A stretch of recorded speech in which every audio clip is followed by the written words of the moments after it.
अकिंचन पांव तब आगे तुम्हारा बढ़ लिया होता। मेरी आंखों में भी अंकित समर्पण की ऋचाएं थी। मेरी आंखों में भी अंकित समर्पण की ऋचाएं थी। उन्हें कुछ अर्थ मिल जाता जो तुमने पढ़ लिया हो। उन्हें कुछ अर्थ मिल जाता जो तुमने पढ़ लिया होता। और पंक्तियां सुनाता हूं कि जहां हर दिन सिसकना है। मैं महफिल में देख रहा हूं कुछ लोग मेरे साथ साथ गुनगुना रहे हैं।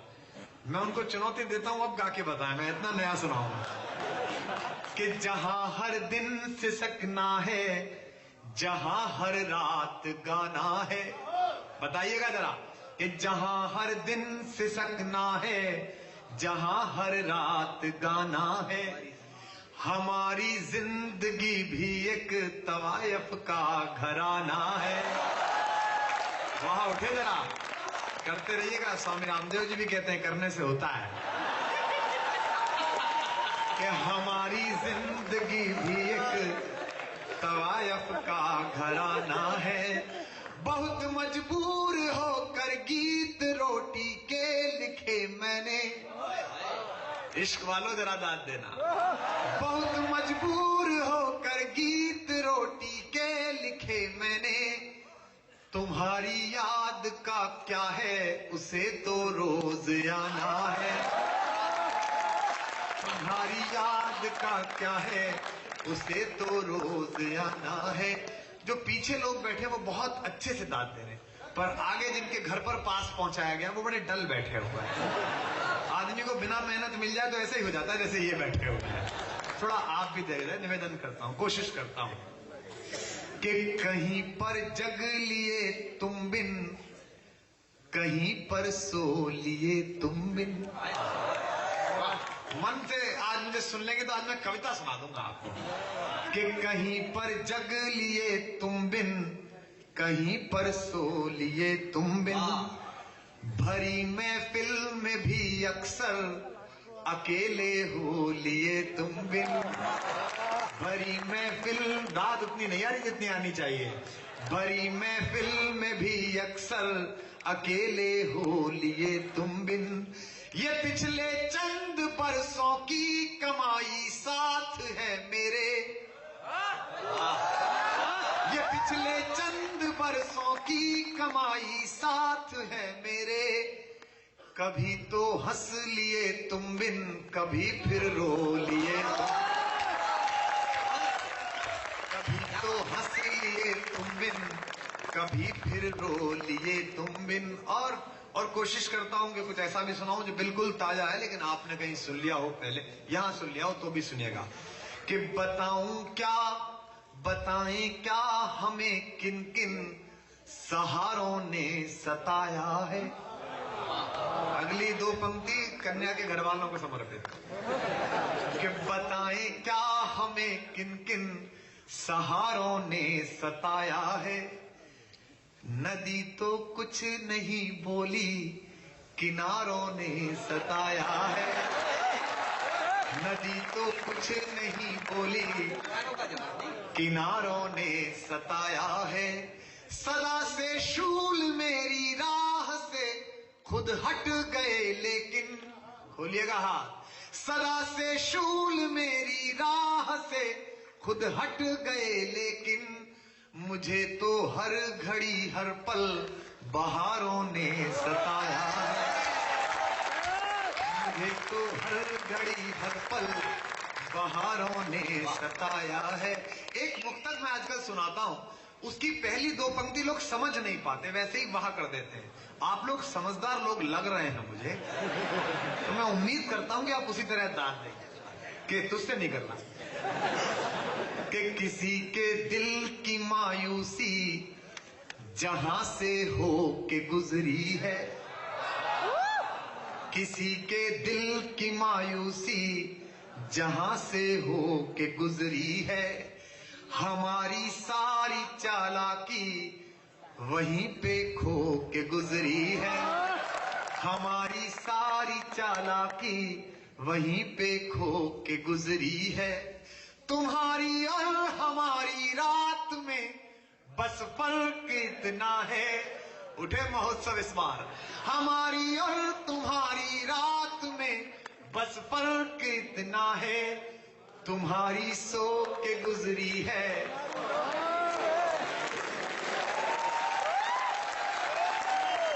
तुम्हारी सो के गुजरी है, हमारी रो के गुजरी है। सुरेंद्र जी ने दाद दी है। किधर देखना है बताओ? बहुत अच्छे, घर चलूंगा। तुम्हारी सो के गुजरी है। सुरेंद्र शर्मा जी भी दाद दे रहे हैं। इससे पता चलता है कि प्रेम वो दवा है जो एक्सपायरी डेट के बाद भी काम करती है। 4 पंक्तियां और सुना कि अगर दिल ही मुअज्जन हो। 4 दिन पहले मेरी तबीयत ऐसी नहीं थी कि मैं 3 दिन की सीरीज पर निकल पाता, और हमारी नेशनल एग्जीक्यूटिव की मीटिंग भी थी। तो अरविंद ने मुझसे कहा कि भाई कहाँ जा रहे हो? तो गलत बात है, पहली एग्जीक्यूटिव है। मैंने कहा नहीं, वो सुराना जी से वादा किया है, और हम लोग प्रधानमंत्री तो है नहीं कि वादा करके ना निभाएं, तो जाना पड़ेगा। लेकिन आप लोगों ने जिस मन से पुकारा, मैं मुक्तक सुना रहा हूं, सुनेगा कि अगर दिल ही मुअज्जन हो। मुअज्जन कहते हैं जो मस्जिद के ऊपर चढ़कर नमाज देते हैं, उनको मुअज्जन कहते हैं। दाद दीजिए, आजाद देते हैं कि अगर दिल ही मुअज्जन हो, सदाएं काम आती हैं। यकीन मानिए इतने कम पेमेंट में इतना नया मैं कहीं नहीं सुनाता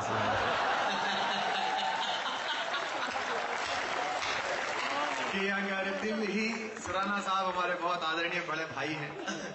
कभी मैं प्रधानमंत्री बना, हालांकि संभावना तो नहीं है, तो मैं इन्हें वित्त मंत्री बनाऊंगा, क्योंकि 50 का काम 5 में और प्रेम की आंच में कैसे कराया जाए ये बहुत बेहतर जानते हैं। अरे बोले कुमार जी, अखबार का प्रोग्राम है। मैंने कहा पेमेंट में अखबार ही मत पकड़ा देना कि लोग पढ़ते चले जाए।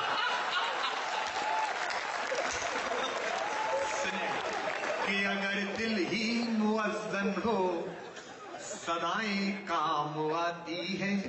मैं इन भाभियों का बड़ा एहसानमंद हूं इस कवि सम्मेलन में। यकीन मानिए मैंने इतनी महिलाएं एक साथ इतनी देर तक चुप बैठे पहली बार देखी है। मैं आपको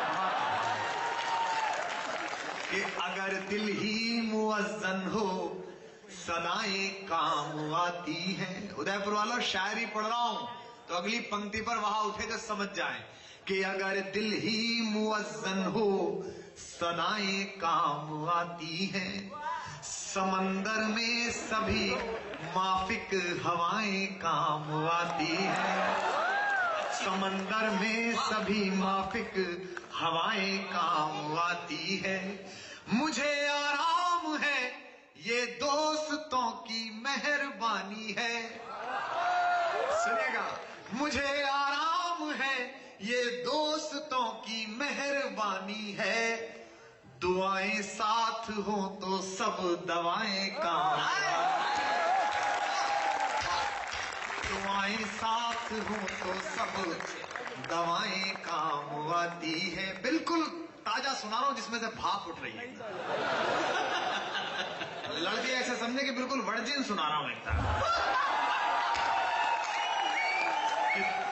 तुम्हीं पे मरता है ये दिल, तुम्हीं पे मरता है ये दिल, अदावत क्यों नहीं करता। दुश्मनी जरा सुनिए कि तुम्हीं पे मरता है ये दिल। कुंजन जी, मैं आपकी हिम्मत को दाद देता हूं कि आप शपथ नहीं खाए और फिर भी हंस पाए कि तुम्हीं पे मरता है ये दिल, अदावत क्यों नहीं करता। मोहब्बत का स्तर देखिए, 2 साल 3 साल नहीं। अब सुनिएगा अगली पंक्ति कि तुम्हीं पे मरता है ये दिल, अदावत क्यों नहीं करता। कई जन्मों से बंदी है, बगावत क्यों नहीं करता। कई जन्मों से बंदी है, बगावत क्यों नहीं करता। कभी तुमसे थी जो, कभी तुमसे थी जो, वो ही शिकायत है जमाने से। बताइए, कभी तुमसे थी जो, वो ही शिकायत है जमाने से। मेरी तारीफ करता है, मोहब्बत क्यों नहीं करता। मेरी तारीफ करता है, मोहम्मद क्यों नहीं करता। और 4 पंक्तियां वो सुना रहा हूं जो मेरे लिए इतनी जरूरी और गैर जरूरी है, जैसे कांग्रेस में राहुल गांधी जी। अब लोग कह रहे हैं कि साहब वो ये मनीष तिवारी को ये कैसे नहीं पता था कि एनएसजी कमांडो को तनख्वाह नहीं मिली, ये कैसा सूचना मंत्री है। फिर किसी ने कहा बोले राहुल गांधी को भी सूचना नहीं रहती, देश की खबर ही नहीं रहती। मैंने कहा गलती तुम्हारी है, लोगों पे समाचार कहाँ आते हैं।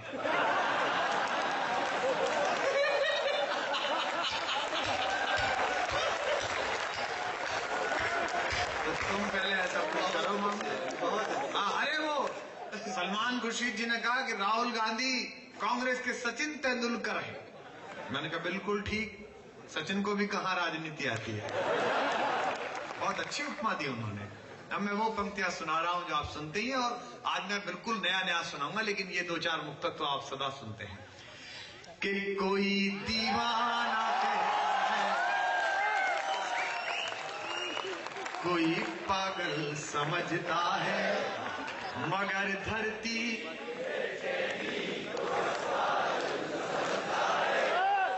सराना जी आपने तो बेमतलब में पैसे खर्च कर दिए। मगर धरती की बेचैनी को बस बादल समझता है। मैं तुझसे दूर कैसा हूँ, तू मुझसे दूर कैसी है। जरा बताइएगा उदयपुर को, झील का पानी हिल जाए इस बार। मैं तुझसे दूर कैसा हूँ, तू मुझसे दूर कैसी है। ये तेरा दिल समझता है या मेरा दिल समझता है। ये तेरा दिल समझता है या मेरा दिल समझता है। और 4 पंक्तियां सुनेगा। कि बदलने को तो इन आंखों के मंजर कम नहीं बदले। कई तो ऐसे ही इन्होंने तो सत्यनारायण की कथा की तरह रख रखी है। कि बदलने को तो इन आंखों, किसने सुनाया था ये? नहीं ये ठीक है कि सोया, शोध का विषय है कि किसकी कविता पर सोया। वो एक दिन मैं ग्वालियर में था तो सामने एक बड़ी सुदर्शन महिला मोबाइल पे मुझे रिकॉर्ड आगे बढ़ के कर रही है। मैंने कहा आप ये क्या कर रही हैं? बोले मेरे बेटे को आपकी कविता बहुत पसंद है, रात को जब तक इसे नहीं सुनाऊं वो सोता नहीं है। मैंने कहा कितने बजे के आसपास? बोले यही 12-1 बजे। मैंने कहा कई बार मैं भी फ्री रहता।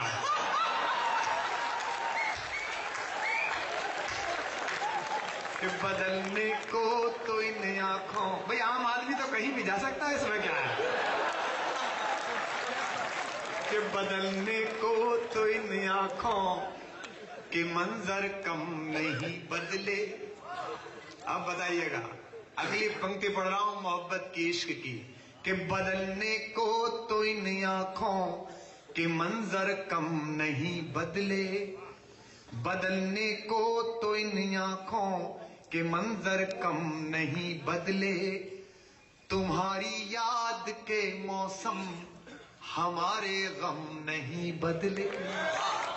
तुम्हारी याद के, मैं जानता हूं जब मैं सुनाता हूं आपको कोई याद आने लगता होगा जरूर। हमारे शायर ने कहा कि मैं तो गजल सुना के अकेला खड़ा रहा, सब अपने अपने चाहने वालों में खो गए। तो आप ऐसा करिए, लेकिन वहां जरूर करिएगा। कि बदलने को तो इन आंखों के मंजर कम नहीं बदले। तुम्हारी याद के मौसम हमारे गम नहीं बदले। इंतजार देखिए, हम तुम्हारी याद के मौसम हमारे गम नहीं बदले। तुम अगले जन्म में हमसे मिलोगी तब तुम मानोगी। तुम अगले जन्म में हमसे मिलोगी तब तो मानोगी। जमाने और सदी की इस बदल में हम नहीं बदले। जमाने और सदी की इस बदल में हम नहीं बदले। कि मोहब्बत एक एहसासों की आरज़ी है। कभी कबीरा दीवाना था, यहाँ सब लोग कहते हैं मेरी आंखों में आंसू मोहब्बत में कभी दिल धड़का हो तो हथेली पर महसूस हो इस बार। यहाँ सब लोग कहते हैं मेरी आंखों में आंसू है, जो तू समझे जो ना समझे तो पानी है, जो तू समझे तो मोती है, जो ना समझे तो पानी है। बिल्कुल नया कोशिश कर रहा हूं कि ऐसा ऐसा सुनाऊं जो आप तक पहुंच सके, निवेदन करता हूं। और 4 पंक्तियां मैं दूसरी तरन्नुम की अक्सर सुनाता हूं, उसी में 2 मुक्तक सुनाऊंगा। कि बस्ती बस्ती घोर उदासी, पर्वत पर्वत खालीपन। अब देश की राजनीति के बारे में सोचने लगे, भ्रष्टाचार के बारे में सोचने लगे, अच्छा कपड़ा पहन लो तो लोग गालियां बकने लगते हैं कि देखो बताओ ये तो आम आदमी की लड़ाई लड़ रहे थे, ठीक कपड़ों में क्यों दिखाई दे रहे हैं। ये बड़ी दुख की बात है। वो एक अंकल जी बेचारे 50-60 साल के, रात को आंदोलन से गए तो MTV लगा के देखने लगे। तो पोता आ गया, बोले बाबा ये क्या कर रहे हो? तो बेचारे डर गए। बोले बेटा देश में कितनी गरीबी है, देखो बच्चियों ने कितने कम कपड़े पहन रखे हैं, मैं इसी पर विचार कर रहा था। तो पोता बोला कि फिर 72 नंबर पे देखो, वहां FTV आता है, ग्लोबल गरीबी देखने को मिलती। बड़ा सोचो, विश्व के बारे में सोचो। अच्छा मैं नहीं बताता तो ये कैसे पता चलता कि कौन देख रहा है? इन्होंने खड़े होकर बताया कि मैं देखता हूं। निवेदन करता हूं, सुनिएगा, कोशिश करता हूं कि बस्ती बस्ती घोर उदासी। आप भी बैठ जाओ। ईश्वर ने खड़े रहने के लिए पैर दिए तो टिकाने के लिए भी कुछ दिया। डार्विन कहता है कि शरीर के जिस अंग का इस्तेमाल ना करो वो धीमे धीमे लुप्त होने लगता है।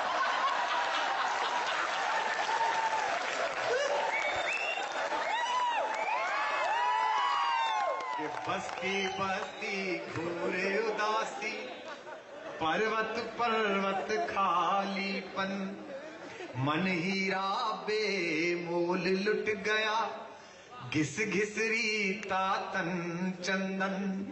इस धरती से उस अंबर तक 2 ही चीज गजब की है।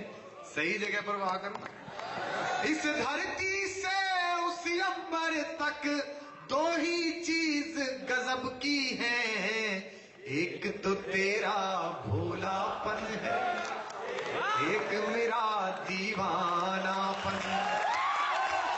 एक तो तेरा भोलापन है, एक मेरा दीवानापन। 2 मुक्तक सुनाता हूं, इसमें एक शब्द आएगा, उसको दोहराइएगा, शायद आप लोग पहली बार सुनेंगे, बहुत कम जगह पड़ा है। कि इस उड़ान पर अब शर्मिंदा मैं भी हूं और तू भी है। ये शब्द दोहराना, मैं भी हूं और तू भी है। कि इस उड़ान पर अब शर्मिंदा मैं भी हूं और तू भी है। आसमान से गिरा परिंदा मैं भी हूं तू भी है। आसमान से। मोहब्बत के शुरुआती गुलाबी दिनों में अक्सर लड़के लड़कियां आने वाली नस्लों के नाम रख लेते हैं कि बेटा होगा तो ये नाम रखेंगे, बेटी होगी तो ये नाम रखेंगे। नाम रखे जाते हैं लेकिन वो दूसरे घरों में जाके रखे जाते हैं। कि आसमान से गिरा परिंदा, आसमान से। देखो क्या डॉक्टर साहब, उदयपुर तो बड़ा शहर है, या तो लड़के लड़कियां कॉफी कैफे डे पे मिलते हैं, मैकडी पर मिलते हैं, कॉमन फ्रेंड की बर्थडे पे, फिर मोबाइल नंबर एक्सचेंज हो जाते हैं, 2-3 दिन सोबर रहते हैं। You looks cute in rat. फिर वो उधर से स्माइली भेजती है तो इधर से आता है you looks hot in rat. फिर एक माइल्ड डेट, फिर वाइल्ड डेट, और उसके बाद एक दिन वोदका पी के भी कुडंट जाल। लेकिन मैं तो कस्बे में रहता था साहब, छोटा कस्बा था, बड़ी शर्म लिहाज थी। हम लोग तो चबूतरे पे बैठे रहते थे, वो आती थी जाती थी। 6 महीने दर्शन में ही बीत गए, प्रदर्शन का टाइम ही नहीं मिला। फिर एक दिन उसके पिताजी ने आकर कह दी, गुड्डी की शादी है, सब भाइयों को काम करना है।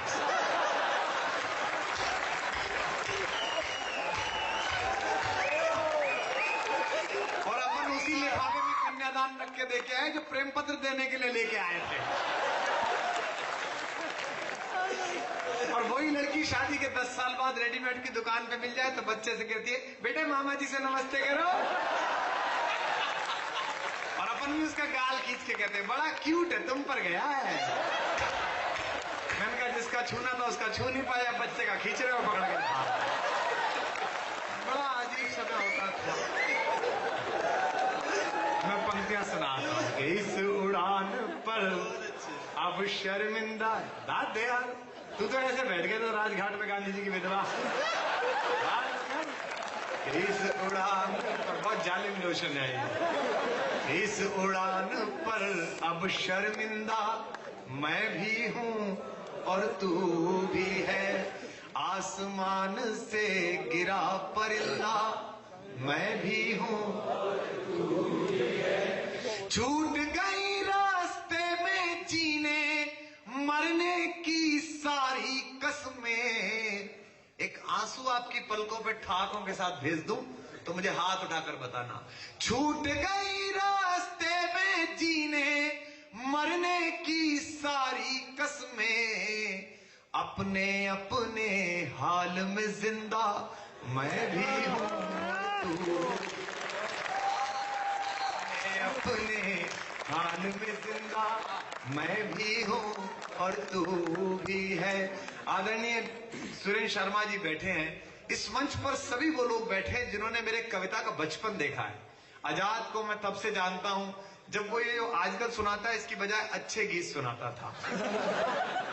नहीं, इसकी आधा कटोरा चांदनी किताब पढ़ो, उसमें इतने अच्छे नवगीत हैं। इसे मेरे गीत याद नहीं होंगे पर मुझे याद है इसका गीत। दूरभाष पर बतियाते हैं, चिट्ठी कौन लिखे, लंबा अरसा हुआ डाकिए हमको नहीं दिखे। इसके गीत की पंक्ति है। और आशीष तो मेरा बड़ा अनन्य और जघन्य मित्र है। ये बड़ा 2-in-1 टाइप का मित्र है। इसके रहते मुझे कभी दुश्मनों की जरूरत नहीं पड़ती। घर के घर में ही काम निबट जाता है। संपत सरल जी जिनकी ऊपरी फसल पाले की वजह से काफी मार गई है, ये भी बहुत पुराने मेरे साथियों में है। और आदरणीय सुरेंद्र शर्मा जी का और हमारी बड़ी बहन सीता सागर जी का मुझे आशीर्वाद उस वक्त मिला जब अंधेरे हर तरफ हावी थे और मेरे पास केवल हिम्मत थी। उन्होंने उसके ऊपर हौसले का आशीर्वाद रखा जिससे मैं उस अंधेरे में जीत सका। मैं मुक्तक पढ़ रहा हूँ सुनेगा कि अपने अपने हाल में जिंदा मैं भी हूँ और तू भी है। मेरा परिचय कराया जा रहा था तो पीछे से एक लड़के ने आवाज उठाई। जब सुराणा जी ने कहा कि आजकल तो आम आदमी की लड़ाई लड़ते हैं तो पीछे से किसी ने कहा 4 लाख रुपए लेकर। ये बड़ी चर्चा है कि कुमार विश्वास इतने पैसे लेते।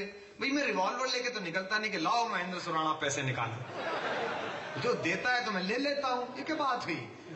मैं फिर कह रहा हूं मुझे कोई अहंकार नहीं है इस बात का। 5000 साल का मांगने खाने का इतिहास है हमारा। ये सरकार हमारा क्या बिगाड़ेगी? पंडित आदमी है, किसी ना किसी के घर जाके खा लेंगे। ये कहां से खाएंगे? इनको तो रक्त पीने की आदत पड़ गई है। तब एक पंक्ति पढ़ रहा हूं सुनेगा कि अपने अपने हाल में जिंदा। लोकतंत्र के 4 खंभों पर छोड़कर गए थे हमें बाबा साहब भीमराव अंबेडकर। उसमें प्रेस भी एक खंभा था। हमने सोचा हम राजा हैं, ये लोकतंत्र के 4 खंभे हमारी पालकी उठा रहे हैं। हम ऊपर बैठ गए। देश ठीक से चला तो हमें नींद आ गई। जाग के देखा तो पता चला कि ये तो पालकी नहीं है, तो 4 कंधे शमशान की तरफ ले जा रहे हैं। और जब हमने कहा कि हम जिंदा हैं, बोले मरा पड़ा रहे, चुपचाप आदत पड़ गई है हमें। तब पंक्तियां पढ़ रहा हूं, निवेदन करता हूं कि अपने अपने हाल में जिंदा मैं भी हूं और तू भी है। अब दाद मिले कि खुशहाली में एक बदहाली मैं भी हूं और तू भी है। जागो जरा कि खुशहाली में एक बदहाली मैं भी हूं और तू भी है। हर निगाह पर एक सवाली मैं भी हूं और तू भी है। हर निगाह पर एक सवाली मैं भी हूं और तू भी है। दुनिया कुछ भी अर्थ लगाए हम दोनों को मालूम है। मेरा दर्द देखना और हाथ खोलना पीछे तक। दुनिया कुछ भी अर्थ लगाए हम दोनों को मालूम है। भरे भरे पर खाली खाली मैं भी हूँ और तू भी। भरे भरे पर खाली खाली मैं भी हूँ और तू भी है। आप जितना अच्छा सुन रहे हैं, मेरा मन है कि मैं कुछ गजलों के शेर जो मुझे याद आ रहे हैं वो मैं सुनाता। मेरी पगली लड़की में आपकी इतनी रुचि क्यों है यार? एक गीत में नहीं, कोई पुराना गीत। देखिए आप क्या है कि आवाज लगाते हो पगली लड़की तिरंगा, वो गीत सुना दो, फिर सड़क पे जाते में कहते हो पुरानी वाली पेल गया। और सब समझता हूँ। मैं आपको नया सुनाना चाहता हूँ सुनेगा। और जो लोगों ने बांसुरी चलिया हो, बांसुरी भी नहीं। एक गीत जिसके लिए किसी ने मुझे कहा है और आजाद ने कहा है, जिस वो हमें नहीं, आप क्या जब रास्ते प्रकाश में अल्लाह कितनी मांग भरे यार, बताओ। कि मैं तुम्हें ढूंढने स्वर्ग के द्वार तक। लेकिन अच्छा गीत है, अच्छे से सुनना। मैं इतनी अच्छी हरकतें आजकल करता नहीं हूं, आपकी हिम्मत पे कर रहा हूं। कि मैं तुम्हें ढूंढने स्वर्ग के द्वार तक रोज जाता रहा, रोज आता रहा। अब वहां उठे, तुम गजल बन गई, गीत में ढल गई। तुम गजल बन गई, गीत में ढल गई। मंच से मैं तुम्हें गुनगुनाता रहा, मैं तुम्हें ढूंढने। बहुत अच्छा गीत सुनाया मैंने, आपने बहुत खराब तालियां बजाई। एक बार फिर कोशिश करिएगा। कि मैं तुम्हें ढूंढने स्वर्ग के द्वार तक। मेरा कोई योगदान नहीं था इसमें,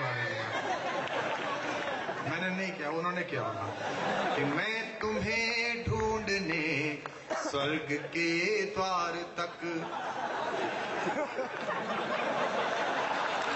स्वर्ग के द्वार तक रोज जाता रहा, रोज आता रहा। तालियां देना यार। तुम गजल बन गई, गीत में ढल गई। अब तुम गजल बन गई, गीत में ढल गई। मंच से मैं तुम्हें गुनगुनाता रहा, मैं तुम्हें ढूंढने स्वर्ग के द्वार तक। अब बंद सुनना और गीत सुनकर बताना आपने मांग की, इसने सुना रहा हूं। जो दो लोग उठे हैं, अगर कोई विशेष प्राकृतिक पीड़ा ना हो तो आप जहां बैठे वहीं बैठे रहे, अन्यथा तो फिर मैं खत्म कर दूंगा, सुना नहीं पाऊंगा। मैं निवेदन करता हूं कि जिंदगी के सभी रास्ते एक थे, जिंदगी के सभी रास्ते एक थे। सबकी मंजिल तुम्हारे चयन तक रही। दाद उठे अगली पंक्ति में कविता वालों। जिंदगी के सभी रास्ते एक थे, सबकी मंजिल तुम्हारे चयन तक रही। अप्रकाशित रहे पीर के उपनिषद, मन की गोपन कथाएं नयन तक रही। मन की गोपन कथाएं नयन तक रही। एक पंक्ति ठक से लगे तो पूरे सदन में हाथ उठते दिखाई दे कि मन की गोपन कथाएं नयन तक रही। प्राण के पृष्ठ पर प्रीति की अल्पना, प्राण के पृष्ठ पर प्रीति की अल्पना। तुम मिटाती रही, मैं बनाता रहा, मैं तुम्हें ढूंढने स्वर्ग के द्वार तक रोज जाता रहा, रोज आता रहा। तुम गजल बन गई, गीत में ढल गई।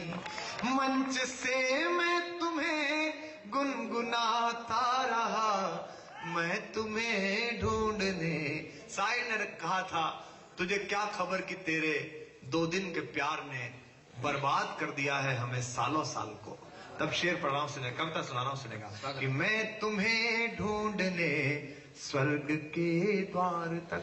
जो कविता सुनने की ललक लेकर बैठे हों, जो ये आरोप लगाते हो कि हिंदी कवि सम्मेलन में कविता नहीं होती, मैं सीता जी की उपस्थिति में, पवन भाई साहब की उपस्थिति में मैं कविता पढ़ रहा हूं, आप सुनकर बता देना बस कि एक खामोश हलचल बनी जिंदगी,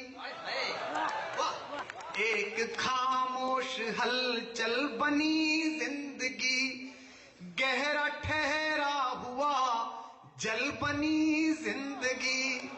अगली पंक्ति में रामचरितमानस का एक पात्र पढ़ रहा हूं, उसकी पीड़ा के नाम मेरी पीड़ा को जोड़कर अपनी तालियां देना कि एक खामोश हलचल बनी जिंदगी, गहरा ठहरा हुआ जल बनी जिंदगी, तुम बिना जैसे महलों में बीता हुआ उर्मिला का कोई पल बनी जिंदगी, उर्मिला का कोई पल बनी जिंदगी, दृष्टि आकाश में आस का एक दिया। कोई खामोश रह गया तो मुझे लगेगा कि कवि सम्मेलन की बजाय कुछ और सुनने आए थे कि दृष्टि आकाश में आस का एक दिया। दीदी, दृष्टि आकाश में आस का एक दिया, तुम बुझाती रही मैं जलाता रहा, मैं तुम्हें ढूंढने स्वर्ग के द्वार तक रोज जाता रहा, रोज आता रहा, तुम गजल बन गई गीत में ढल गई। गाइए, मंच से मैं तुम्हें गुनगुनाता रहा, मैं तुम्हें ढूंढने स्वर्ग के द्वार तक। अब सुनिएगा कि तुम चली तो गई मन अकेला हुआ,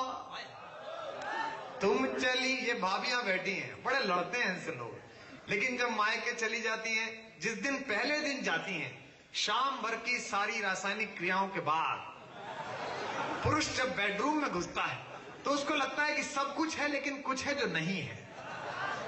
माहेश्वर तिवारी जी ने कहा कि एक तुम्हारा होना, इस मजमे में जितनी माएं बैठी हैं, जितनी भाभियां बैठी हैं, उनके चरणों में रखता हूं। हम लक्ष्मण की परंपरा के लोग हैं जो कर्णफूल नहीं पहचानते, पाजेब पहचानते हैं।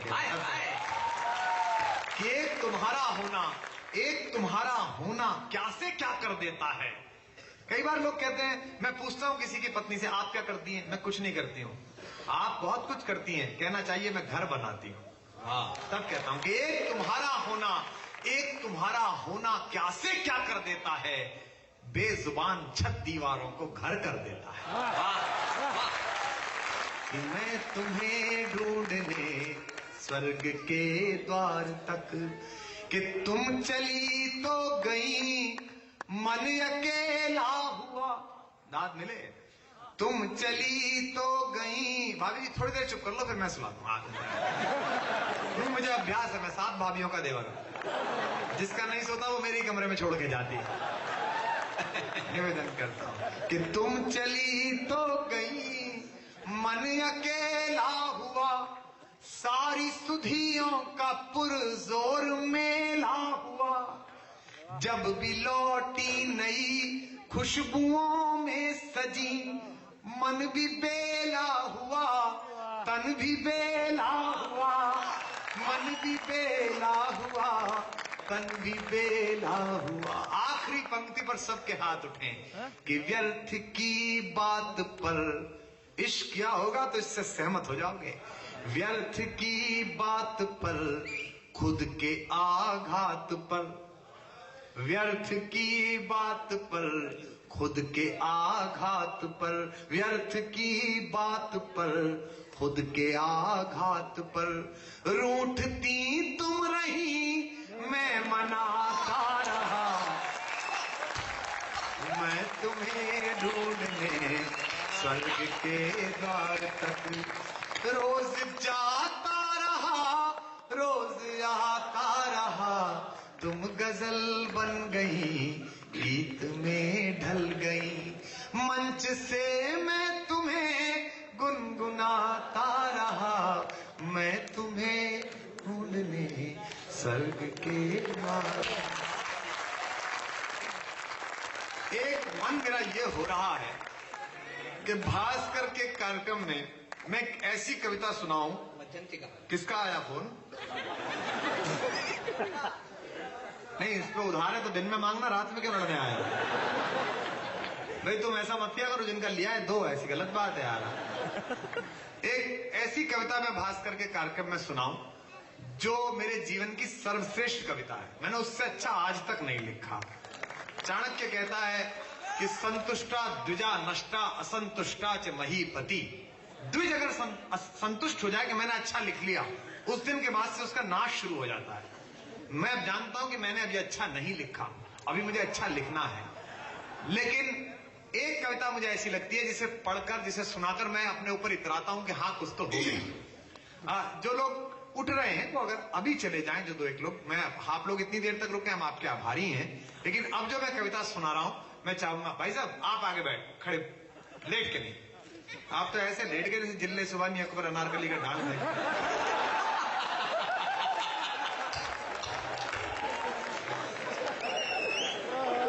अच्छा, जिस दिन भास्कर वाले कार्यक्रम नहीं कराते उस दिन किसके यहाँ जाके लेटते वैसे? एक कविता मैं सुना रहा हूं विशेष रूप से, जो दो लोग उठे हैं, बहुत अच्छे। इतनी स्वस्थ कविता थी भी नहीं है। अब बहुत अच्छे। अब जितने लोग हैं आखिर में कविता सुन लीजिए, और इसलिए सुन लीजिए कि राजस्थान की कविता यही लिखी थी। मेरा पहला अपॉइंटमेंट हुआ था। ले बैठो भाई साहब, आप नीचे बैठो, यहां थोड़ी गई थी। दे दे मोबाइल, दे दे इसका, चल सुबह दे दे, कल दे देगा, तनख्वाह मिलने दे दे, भेजो ना भेजो। बहुत अच्छा होता है। नहीं, ये तो बहुत अच्छे आदमी है साहब। वो अजमेर में तो सामने से एक आदमी 5 पैक के बाद की ब्रह्म दशा में मोबाइल लेके आ गया। कुमार जी, इनका क्या? बोले माई भाई। मैंने कहा तेरी वाइफ तो मैं क्या करूं?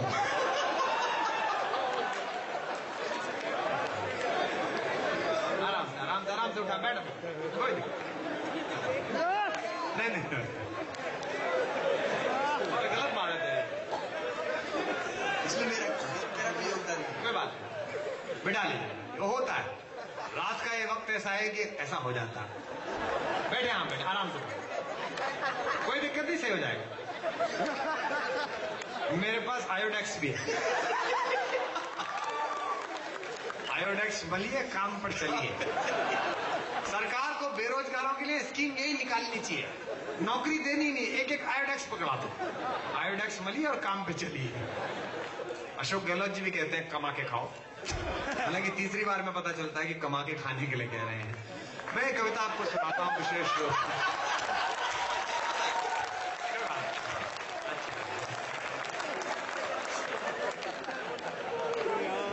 आपको विशेष रूप से सुनाता हूं, और इसलिए सुनाता हूं कि इससे अच्छा मैंने कुछ लिखा नहीं। एक कहानी और एक कविता है, वो आपको सुनाता हूं। कवि सम्मेलनों पर बड़ा आरोप है कि बड़ा डिटोरेशन हो रहा है, जुमले और चुटकुलों में कविता खो रही है। लेकिन उदयपुर वालों में अच्छी कविता सुनाने की कोशिश कर रहा हूं।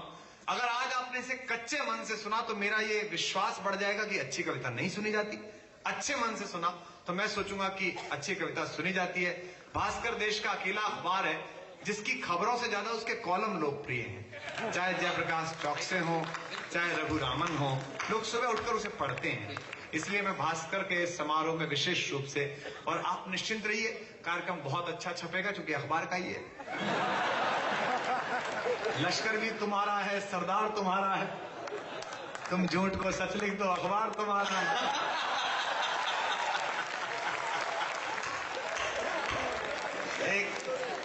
ये हिम्मत मुझ में इसलिए आई क्योंकि पेमेंट एडवांस हो चुका है।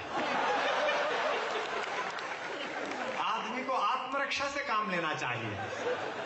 ये कह रहे हैं कि कल भी तो है कोटा का, तो दिन में बड़ाई भी तो करूंगा इनकी, रास्ते में प्रशंसा करूंगा कि कितना अच्छा अखबार है। देखो, मैं एक कविता सुनाता हूं, सुनिएगा। अब कोई ऐसी बात नहीं करूंगा जो दूसरी तरह की लगे, निवेदन करता। मैं जिस घर में रहता हूं उसके पिछवाड़े मेरी नौकरी लगी थी राजस्थान पब्लिक सर्विस कमीशन में, और वो एक मंत्री जी हुआ करते थे, ललित किशोर चतुर्वेदी जी, भले आदमी थे, हैं मतलब मंत्री होकर भले आदमी थे, नहीं अच्छे आदमी हैं। तो वो मेरे को जानते थे कभी सम्मेलनों से, तो मुझसे बोले कि अच्छा तेरा अपॉइंटमेंट हो गया, बता किस जगह चाहता है। तो मैंने संपत सरल जी को फोन किया उस जमाने में, मैंने कहा जी बताओ जयपुर के आसपास रहना है, दिल्ली के आसपास रहना है, कहीं दूर जाना नहीं। तो इन्होंने कहा शाहपुरा में गवर्नमेंट कॉलेज है, वहां ले ले। तो मैंने लिख दिया कि साहब शाहपुरा में मुझे पहली नियुक्ति दी जाए। वो डायरेक्टर साहिबा जो थी वो बड़ी नाराज थी मंत्री जी से, उन्होंने मंत्री जी की अर्जी तो स्वीकार की पर मुझे शाहपुरा भीलवाड़ा भेज दिया, ऐसी जगह जहां डाकिया भी हफ्ते में 2 ही बार आता था, घरवाली से पराठे बंधवा के। वहां मैंने 1-1.5 साल काटा, लेकिन मैं ये स्वीकार करता हूं कि दुनिया के बहुत सारे मुल्कों में मैं जाता हूं कविताएं सुनाने, जापान भी जाता हूं, वियतनाम पहला कवि हूं जो हिंदुस्तान का पहुंचा, जब सब जगह गया हूं, लेकिन जो खूबसूरत वक्त मैंने शाहपुरा में काटा वो आज तक मेरी जिंदगी में लौट के नहीं आया। मैं वहां की एक कविता सुना रहा हूं कि मैं जिस घर में रहता हूं उसके पिछवाड़े गवर्नमेंट क्वार्टर थे बड़े बड़े 5-5 कमरों के, उसमें मैं अकेला ऐसा लगता था जैसे गुल्लक में चवन्नी घूम रही हूं।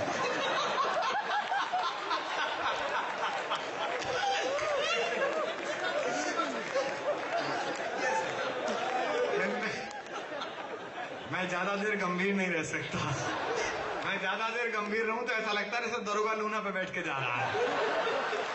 थोड़ी देर आराम से कि मैं जिस घर में रहता हूं उसके पिछवाड़े, और देखो ये पढ़ाई लिखाई आपने की, मैंने तो पढ़ाई भी ऐसी हुई चाचा जी 9th क्लास में मेरे पिताजी ने मुझे गर्मियों की छुट्टी में अंग्रेजी पढ़ने भेज दिया सुराना जी। अब मैं अध्यापक का बेटा हूं, अध्यापक के जो बच्चे हैं वो जानते होंगे कि मार्च अप्रैल में जब कॉलेज बंद हो जाते हैं तो अध्यापक लोग बच्चे कूटने की प्रैक्टिस घर पे ही करते हैं कि नए क्षेत्र में नया कहां से कूटेंगे, अपना प्रैक्टिस बनी रहनी चाहिए, जैसी सुरेंद्र जी बता रहे थे। तो हम उसी प्रयोगशाला में काम आए हैं। मेरे पिताजी ने कहा कि अंग्रेजी पढ़ने जाओ। अब अंग्रेजी किसे पढ़नी थी साहब, गर्मियों के दिन उनके एक दोस्त थे राधेश्याम जी, उनके घर में पढ़ने जाना था, टेंस सीखने 2 महीने। मेरी टेंस सीखने में सर कोई रुचि नहीं, मेरी बस एक ही रुचि थी, गुरुजी की एक कन्या हमारे साथ पढ़ती थी, उसका नाम रुचि था। मैंने कहा ये ठीक है, रुचि में रुचि लगाए रहेंगे, 2 महीने कट जाएंगे। गुरुजी बहुत सुदर्शन थे, कन्या उन्हीं पर गई थी, पर गुरुजी की जो पत्नी थी वो ऐसी थी जैसे हड़प्पा मोहनजोदड़ो की खुदाई से मंगाई गई है कि बात नहीं है। पुराने जमाने में नाई लुटवाई आता था, पता ही नहीं चलता था कौन से चौराहे पे लुट गए अपन, साइकिल और अंगूठी में। तो वो उसी स्कीम के तहत आई थी। तो घर में वो तीनों एक कमरे में कूलर था, वहां बैठे रहते थे, वहां 15-20 लड़के हम टेंस पढ़ते रहते थे। राम गया है, क्या राम सचमुच चला गया? अरे मुझे क्या पता कहां चला गया राम, आज तक बीजेपी वाले ढूंढ नहीं पा रहे कि कहां चला गया राम, मैं कहां से बताऊंगा क्या राम सचमुच चला गया?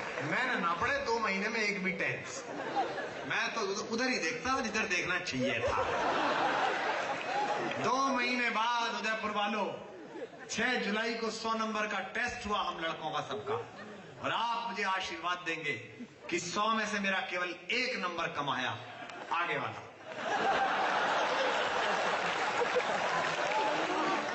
पीछे वाले दोनों वहीं रखे हुए थे।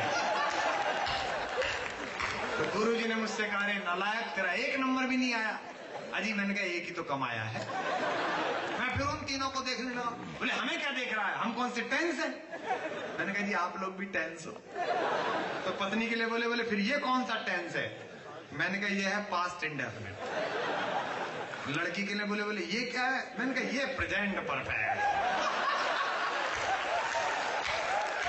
बोले तू क्या है? मैंने कहा मैं फ्यूचर कंटिन्यूअस, आज तक चल रहा हूं। तो ये मैंने आपको इसलिए हंसाया कि अब आप कविता सुन के बताइए, मैं माहौल कई बार बना के बिगाड़ूंगा। और एक अंतरराष्ट्रीय कविता की पंक्ति पढ़ रहा हूं, अंग्रेजी को जोड़ता हूं हिंदी के साथ, तालियां हाथ खोलना। वह मेघदूत की पीर कथा रामायण की, उसके आगे लज्जित कवि कुल गुरु का मनोज, वह वर्ड्सवर्थ की लूसी का भारतीय रूप, वह महाप्राण की जैसे जीवित हो सरोज, वह महाप्राण की जैसे जीवित हो सरोज, सारे सुर उसकी बोली के आगे फीके। दोस्तों ईश्वर जब आपके आंगन में साहस, पराक्रम, विजय इनको उतारता है तो बेटे को जन्म देता है। लेकिन जब आपके आंगन में दया, क्षमता, ममता, त्याग, तपस्या, विनम्रता, सेवा इन्हें उतारता है तो बेटियों को भेजता है। तब पंक्ति पढ़ना। सारे सुर उसकी बोली के आगे फीके, सारी चंचलता आंखों के आगे हारी, सारा आकाश समेटे अपनी बाहों में, सब शब्द मौन हो जाएं वह इतनी प्यारी, सब शब्द मौन हो जाएं वह इतनी प्यारी। अब कहानी सुना रहा हूं उदयपुर वालों पर सब शब्द मौन हो जाएं वे इतनी प्यारी। पर जब जब उसके आगत का करता हूं विचार, पर जब जब उसके आगत का करता हूं विचार, मैं अंदर तक आकुलता से भर जाता हूं। सच कहता हूं जितना जीवन जीता दिन भर, मैं रोज रात को उतना ही मर जाता हूं, मैं रोज रात को उतना ही मर जाता हूं। मैं सोच रहा हूं जबकि समय की कुंठाएं कल ग्रंथ पुराने इसके सम्मुख बाचेंगी, कल जबकि नपुंसक फिक्रों वाली सच्चाई इसकी आंखों के आगे नंगी नाचेंगी। जब पता चलेगा कहीं किसी छत के नीचे, खामोशी खल जाएगी मुझे। जब पता चलेगा कहीं किसी छत के नीचे मेरा निर्माता पिता आज भी सोता है, जब पता चलेगा सृजन नहीं किया होगा उसने निर्माण किया होगा, क्योंकि सृजन से तो ताजमहल बनता है, निर्माणों से तो मकबरे बनते हैं। तब कहता हूं जब पता चलेगा कहीं किसी छत के नीचे मेरा निर्माता पिता आज भी सोता है। बेटी बचाओ बहुत सुना होगा आपने। उस आंदोलन से जुड़े रहे हो तो मैं देख रहा हूं कि माओं के और भाभियों के हाथ कम खुले। इस बार उनका आशीर्वाद मिले, उनके समुदाय को पढ़ रहा हूं। जब पता चलेगा कहीं किसी छत के नीचे मेरा निर्माता पिता आज भी सोता है। इस टॉफी खेल खिलौनों वाली दुनिया में संबंधों का ऐसा मजाक भी होता है। इस टॉफी खेल खिलौनों वाली दुनिया में संबंधों का वैसा मजाक भी होता है। जब पता चलेगा कैसे सिक्कों के कारण, जब पता चलेगा कैसे सिक्कों के कारण मेरी मां को पीड़ा गाली दुत्कार मिली, लुटकर पिटकर समझौतों की हद पर आकर पैरों की ठोकर ही उसको हर बार मिली, तब हो सकता है पीर सहन ना कर पाए, सारी मुस्कानें उड़ जाएं और वह रो दे जितनी स्वभाव की कोमलता संयोजित की इस जग के प्रतिहिंसा के मेले में खो दे। वह दिन न कभी आए भगवान करे, लेकिन वह दिन आएगा उसको आना ही होगा। यह भोलापन नासमझी मन में बनी रहे, लेकिन आंखों से उसको जाना ही होगा, लेकिन आंखों से उसको जाना ही होगा। तब भी क्या मैं कुछ नए खेल करतब कौतुक दिखलाकर इसको यूं ही बहला पाऊंगा? तब भी क्या अपने सीने पर यूं शीश टिका आश्वस्त भरे हाथों से सहला पाऊंगा? अंतिम पंक्तियां पढ़ रहा हूं, लेकिन मैं हूं यायावर कवि मेरा क्या है। उस दिन मैं जाने कौन कहां से लोग उड़ूं, या गीतों गजलों की अपनी गठरी समेट मैं तब तक सुर के महालोक की ओर मुड़ूं। मैं अतः तुम्हारी इस छोटी सी मुट्ठी में, आपने अच्छी कविता सुन ली, विदा करिएगा। मैं अतः तुम्हारी इस छोटी सी मुट्ठी में आशीष भरा यह गीत सौंप कर जाता हूं। फूलों से रंग रंगे इन पावन अधरों को बुद्धत्व भरा संगीत सौंप कर जाता हूं। आशीष भरे इन पावन अदनों को बुद्धत्व भरा संगीत सौंप कर जाता हूं। इस जगती के सारे उल्लास तुम्हारे हों, सारे पतझर मेरे मधुमास तुम्हारे हों। आंसू की बरखा से जो धुलकर चमक उठें, ऐसे निरभ्र निर्मल आकाश तुम्हारे हों, ऐसे निरभ्र निर्मल आकाश तुम्हारे हों।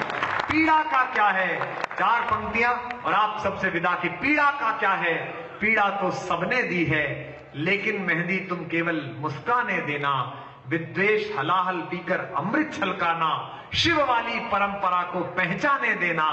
आंसू की बरखा से सारी कालिक धोकर इस धरा वधु की शुभ्र हथेली पर रचना। आकाश भरे जब इसकी मांग कभी मेहंदी, तब रंग गंध का बन प्रतीक तुम ही बचना। तब रंग गंध का बन प्रतीक। और एक बार दोनों हाथ हवा में उठाकर जोरदार तालियां बजा के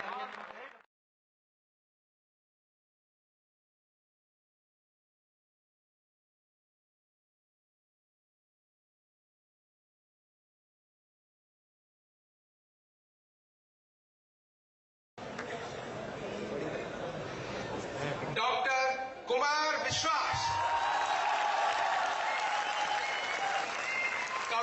सम्मेलनों में हिंदुस्तान में आपके मुकाबले का कोई भी संचालक नहीं है।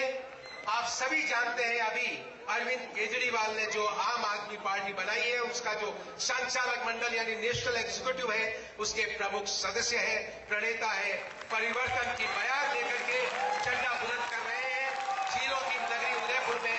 आप जबरदस्त तरीके से स्वागत कीजिए। उदयपुर के बहुत अच्छे और बहुत खाली लोगों,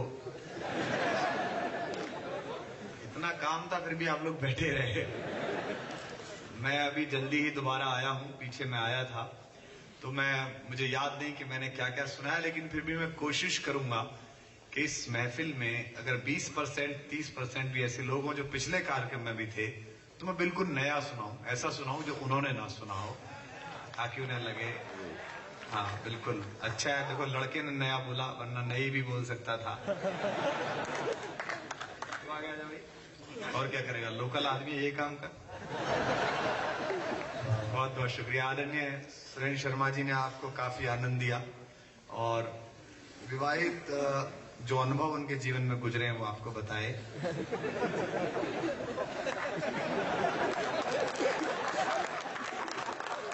विवाहित महिला की एक पहचान होती है, उसके गले में यहाँ तक मंगलसूत्र लटका रहता है।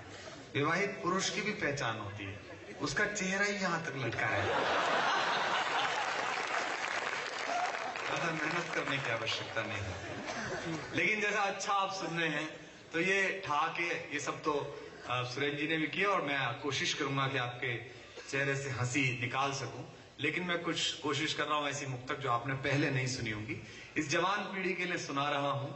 उदयपुर भी इस काम के लिए प्रसिद्ध है और राजस्थान ने तो बड़ा काम किया है। बड़ी नाराज जनरेशन है, बड़े गुस्से में रहती है और शायद गुस्से में इसलिए है कि जिनको आप कोटा में उतार गए 9वीं क्लास में पढ़ने के लिए और शनिवार की रात को माँ ने फोन किया तो ये नहीं पूछा कि बेटा सपने कैसे आते हैं, ये पूछा कि पिछले हफ्ते केमिस्ट्री के टेस्ट में नंबर कम आए थे, इस हफ्ते कैसे आए हैं। जिन्हें इतना अकेला कर दिया उनका गुस्सा आना लाजमी है। मैं उनके लिए 4 लाइनें पढ़ रहा हूं जैसा आदरणीय सुरेंद्र जी ने कहा है। मैंने कोशिश की कि एनरिके गाने वाली generation somebody loves you somebody miss you every single night, वहां तक किसी तरह हिंदी की कविता पहुंच सके। मैं कितना कामयाब हुआ मुझे पता नहीं, पर मैं 4 पंक्तियां सुना रहा हूं। सुनना कि पुकारे आंख में चढ़कर, कि पुकारे आंख में चढ़कर तो खूं को खूं समझता है। और अगली पंक्ति में मेरे अहंकार को स्वाभिमान बनाना अपनी तालियों से। आपकी बात कहने वाला कवि हूं कि पुकारे आंख में चढ़कर तो खूं को खूं समझता है। अंधेरा किस को कहते हैं ये बस जुगनू समझता है। अंधेरा किस को कहते हैं ये बस जुगनू समझता है। हमें तो चांद तारों में भी तेरा रूप दिखता है। संभाले देना। हमें तो चांद तारों में भी तेरा रूप दिखता है। मोहब्बत में नुमाइश को अदाएं तू समझता है। मोहब्बत में नुमाइश को अदाएं तू समझता है। देवदास पढ़ो या यश चोपड़ा की फिल्म देख लो, हर जगह एक ही समस्या जिंदगी में है, जिसे जिस वक्त जो समझना चाहिए था वो नहीं समझा, और जब उम्र बीत गई तब समझ में आया था कि गुरु ये समझने वाली बात थी जो छूट गई। मैं 4 पंक्तियां सुना रहा हूं, सुनेगा। कि मेरा प्रतिमान आंसू में भिगो कर गढ़ लिया होता। भाषा पढ़ रहा हूं, डॉक्टर कुंजन आचार्य और तमाम कविता के अच्छे लोग बैठे हैं। कि मेरा प्रतिमान आंसू में भिगो कर गढ़ लिया होता। अकिंचन पांव तब आगे तुम्हारा बढ़ लिया होता। कविता पर भी वहां करना।